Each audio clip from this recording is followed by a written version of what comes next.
How much tax do corporations actually pay?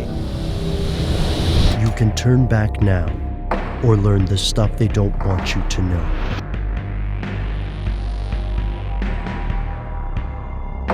Here are the facts. The Internal Revenue Service defines a tax conspiracy as a group effort to cheat the government out of revenue or to impede the IRS's efforts to enforce tax laws. This is not the same as working to pay the lowest amount of tax possible. In fact, the U.S. Supreme Court agrees that anyone can work to make his or her taxes as low as possible in the landmark Gregory versus Helvering case. While legal methods of dodging taxes are plentiful, numerous individuals and organizations resort to illegal methods every year. Advocacy website OurFiscalSecurity.org estimates that tax evasion has cost the U.S. government over $3 trillion from 2001 to 2010. Of course, advocacy websites have a certain amount of inherent bias, but even if they're exaggerating the numbers, they're hitting on a vitally important question. How often do corporations and individuals skip out on Uncle Sam? Here's where it gets crazy. Constantly.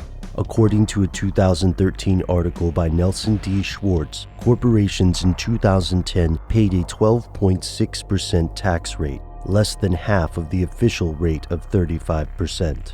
And these aren't small mom-and-pop companies either. These are some of the largest multinational corporations based in the United States. Journalist Alan Pike found that 57 separate companies on the S&P 500 index actually paid a 0% tax rate.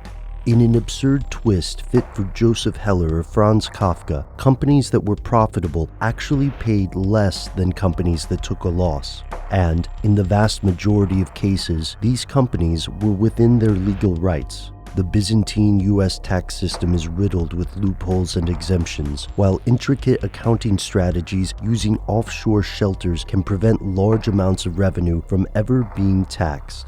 In defense of their strategies, spokespeople and executives note that their companies also pay tax on operations in foreign countries so that the U.S. may not be aware of the entirety of their bill. Additionally, opponents of corporate taxation argue that 35% is too high of a rate to begin with.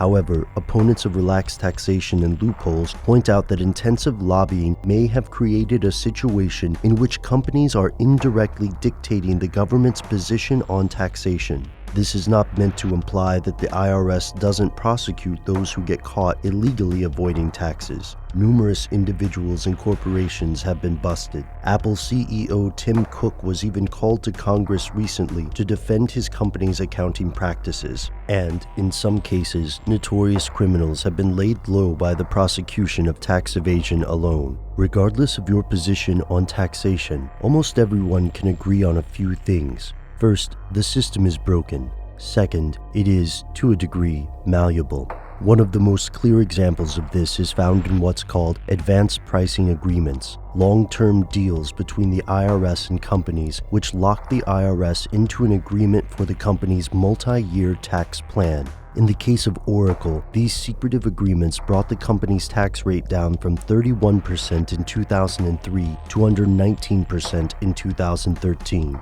While these agreements are entirely legal and expensive, they are also withheld from the public as confidential information. For years afterwards, these deals can remain the stuff they don't want you to know. What do you think? Are corporations bilking the public, or is big government attempting to drain the profits of private entities? Let us know in the comments.